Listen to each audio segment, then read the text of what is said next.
Welcome, y'all. It's Wes with DIY Food Plot Pro. Thank you so much for joining us. Today's episode, I'm going to show you how to set stands up to see more mature bucks during the rut. I'm also going to show you some of my past thinning that I did in here the past winter, some TSI. I'm going to show you my green, some of my trees that I planted in there, how they're doing. It's going to be a really exciting episode to see how all this kind of comes together from plan on paper to actual stand in the tree. DIY Food Plot Pro is sponsored by Aircrow LLC, the Plot Protector Pro. Keep whitetails and other animals out of your food plots with the Plot Protector Pro. So as you can see, the Ranger is gone. I upgraded to a Can-Am Defender. I went over and saw Jared at Wolf Creek Power Sports, Poplar Bluff, Missouri. Great individual, highly recommend him. I am absolutely loving this thing. I've already done a lot of spraying with it, and today we're setting up some tree stands. We finally got a day it wasn't 100 degrees. Rain's coming in tonight, so it's a really good time for me to hang this stand, let the rain wash a lot of this scent away. It's still early in the season. We've still got 6-8 weeks before the season starts. Last year, I went in behind us and I clear cut a lot of this timber out of here. It was junk timber, a lot of maples, hackberries, just a bunch of trash. As far as the timber value, very, very little. So it made it a lot easier to go in there and hack all these down. I hacked all of them down and I went and I planted 20 chestnut trees inside these woods, and I put in a grow tube, and I am absolutely shocked and amazed at how much these things have grown. I planted these, I believe it was in April, early April, maybe late March, and these have already got out of a 60-inch grow tube, and they are way higher than that 60-inch grow tube. So we have had a good amount of rain this year.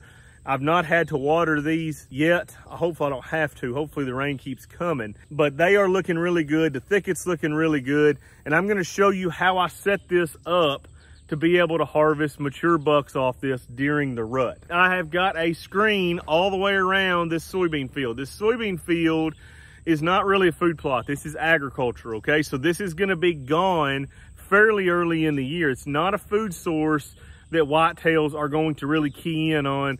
So there's a house fairly close. So what I did was I went in and I've got two sets on this bedding area thicket right here.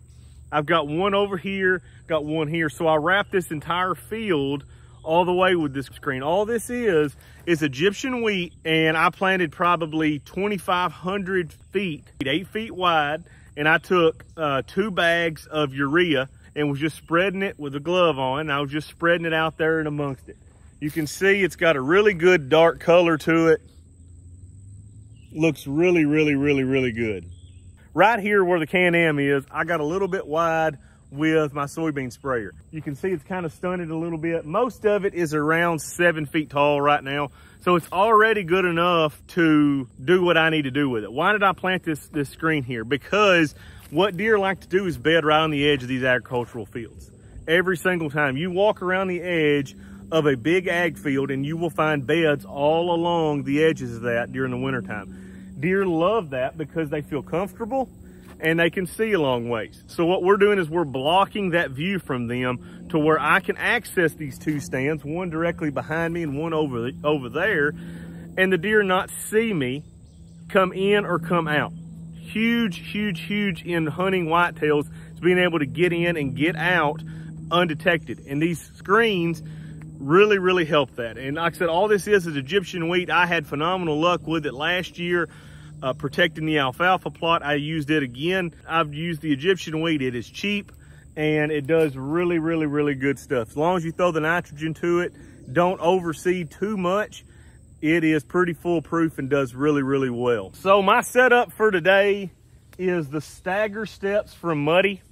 I really, really like those. I think those are high quality, very safe, and I really like them. I've got 6 steps of Muddy stagger steps. I don't like to spread these things super far apart. I like them close. I like it to be easy, and I like to go well past my stand location.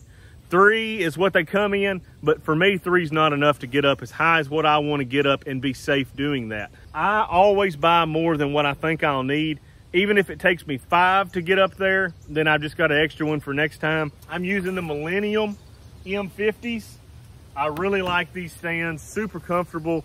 Bought my first one last year to hunt out of and was really impressed with the quality and just how comfortable they were. When I am hanging these lock-on stands, there is never 1 second that I am not hooked into one of these right here. This is a safety harness. I use this exclusively to hunt in, to hang stands in. If I'm going up in a tree, I'm fixing to have this right here on, period, exclamation point. Another thing that I really like about the Millenniums is they come with the 35-foot safety ropes. But with these systems right here, you are never not hooked into that tree.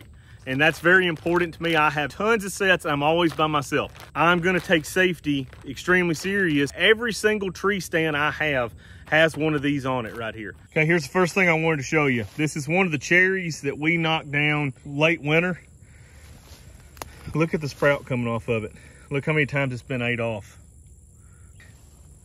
I mean, they are absolutely just wearing that out. Anytime it's coming off, they are doing it, and they're doing it to every single tree that I can find out here. That's definitely providing a lot of minerals to them when an area where we can't use minerals. The chestnuts, look at there.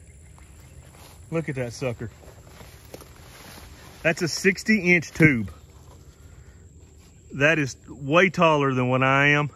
That is every bit 8 feet tall right now. Look at the girth on the stalk. Little frog down in there. Tremendous amount of growth, good looking plants. I showed y'all how to plant these.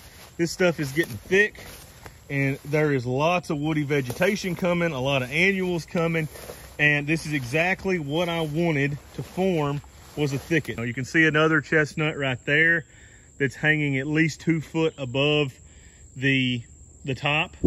So that one's gonna be somewhere around 7 feet tall right now. They're all around the same height. There's another one, you just think of that tube, is 60 inches tall. So, but you can see all of them around.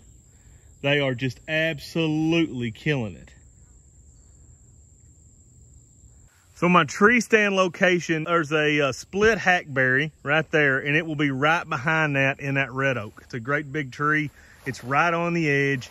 It's gonna give me a 20-25 yard shot into here. One thing that I'm gonna do to make this better is to come in here and make a single application of Roundup and clear some of these trails for the deer to be able to use easier. It's one of those things that if we pick a spot for them, they'll take it because they're gonna use the path of least resistance.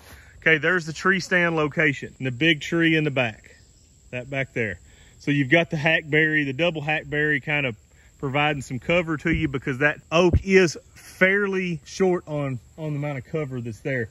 This was a phenomenal trail last year. It's still kind of here. You can still kind of see it. I'm sure they're still using it. The trail goes up and it splits into 2 big trails and they come together.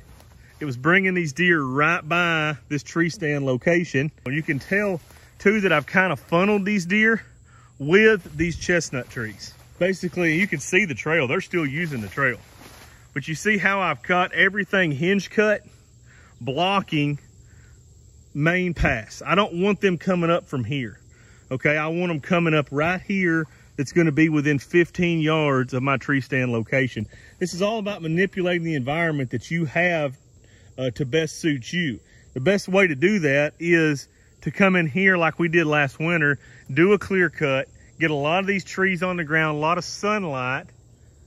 It's gonna make basically a really good thicket out of this area in enough time. I'm not a huge fan of hinge cutting, but what I like about hinge cuts is they direct traffic for me. And you can clearly see there's no trails going through there.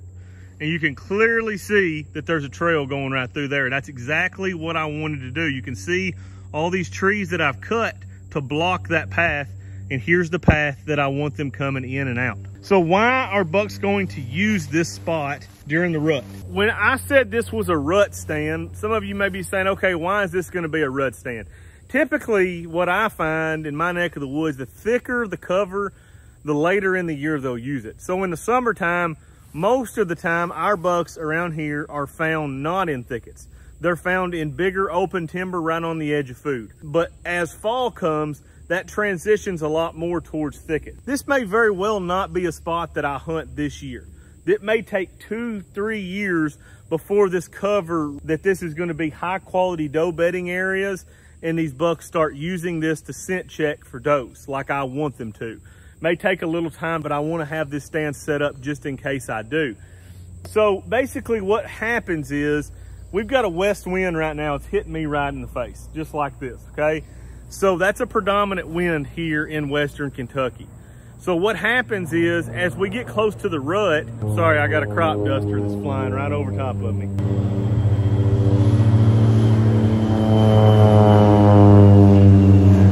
So what happens is, these bucks will cruise these doe bedding areas, scent checking for does. You can imagine just how hard it would be for a buck in a thicket, 3-4 acre thicket, how hard that would be for him to go through there and check every single doe that's in that bedding area. So what they're gonna do, the quickest, easiest, most efficient way for them is to get on the downwind side, still being in cover. That's super duper important. The best defense a whitetail has is its nose. No question about that. He's not going to walk through here and spend an hour and a half trying to find a doe in here. What's he gonna do? He's gonna come in on the downwind side. So a west wind day, the wind's gonna be blowing just like this. He's gonna be just on this side, right on the edge of this thicket in cover. He's not gonna leave cover to do it. So he's not gonna walk out there 40 yards in the open to check this. He's going to stay right on the edge of this. Whitetails love transition areas, okay? Any area from a cropland to a woodland, from a thicket to large mature woods, anything, any type of transition zone that you have on your property are excellent places to start putting some stands on those transition zones. Whitetails love those transition zones. This will be classic setup right here because I have large timber and I've got maybe a 10 to 15 yard stretch of large timber. And then I'm gonna have a clear cut. So this is gonna grow up into a thicket in 2 or 3 years. That natural succession cycle, the first year you're mainly gonna get annuals with a very few saplings growing in there. The second year you turn into perennials. The third year, typically, your stand will turn into a sapling dominated stand. And that's all of a sudden when we are going to have a tremendous amount of deer start using this. When this turns into a thicket, they have cover, they have food, they have all of the above that a whitetail needs to feel comfortable. So this is just kind of a classic setup that I like to do, is put these on the edge of thickets on the downwind side and hunt these with the correct wind. This set will only get hunted on a west wind, and I've got a set exactly the same as this set up for a north and a south wind set. This is going to be a really good area to hunt over this fall and winter time when those bucks really start seeking, right before those does are in heat and those bucks are just cruising all over the place. This is a great spot right here to get a good kill on a big mature whitetail. What makes this a morning set to me is it's really close to bedding. So in the afternoons, I typically like to transition to food hunts. But in the mornings, I really like to stick fairly close to bedding so long as I can get in here without busting all the deer out. This place was really difficult to get in without busting deer out prior to me putting that screen in and using this clear cut, because this was just kind of a transition area. All these woods look similar, and this is gonna make those whitetails key in on some of these thickets. Thank you guys so much for watching. I really appreciate it. Y'all smash that like and subscribe.